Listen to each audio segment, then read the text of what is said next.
बार्शी तालुक्यातील श्रीपत पिंपरी परिसरात वीज पडून 45 वर्षीय कष्टकरी शेतकरी बाळासाहेब तानाजी गर्दडे यांचा दुर्दैवी मृत्यू झाला।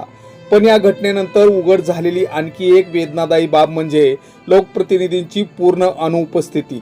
परवा दुपारी अवकाळी पावसात आंब्याच्या झाडाखाली आसरा घेतलेल्या बाळासाहेबांवर वीज कोसळली आणि त्यांचा जागीच मृत्यू झाला। कुटुंबाचा आधारवड एका क्षणात निघून गेला।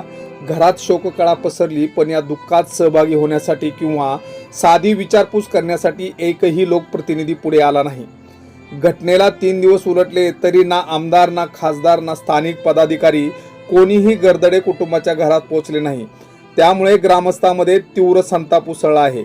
मतं मागायला सगळे येतात, पण संकटात कोणीच दिसत नाही, अशा शब्दात गावकऱ्यांनी रोष व्यक्त केला। गर्दडे कुटुंबावर आर्थिक आणि मानसिक संकट कोसळले असताना प्रशासन आणि लोकप्रतिनिधींनी तात्काळ मदतीचा हात पुढे करणे अपेक्षित होते।